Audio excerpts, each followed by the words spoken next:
back to my embroidery world.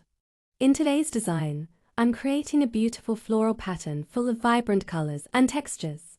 The centerpiece is a bright yellow flower made with loop stitches, surrounded by soft white petals and delicate blue details that bring the whole design to life.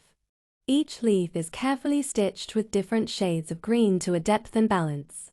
The light pink rose at the bottom adds a soft, elegant touch, completing this colorful combination perfectly. This design is not just about threads and colors.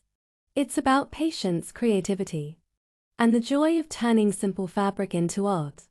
If you're a beginner, don't worry, take it step by step.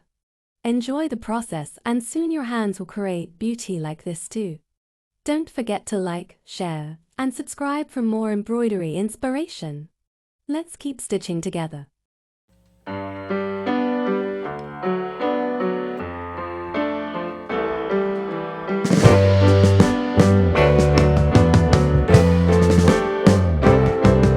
Sitting in the basement apartment I rented with you,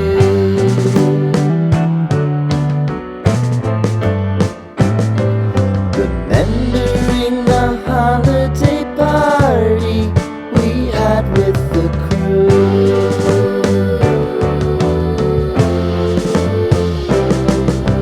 Romeo was roaming the garden, Saturday was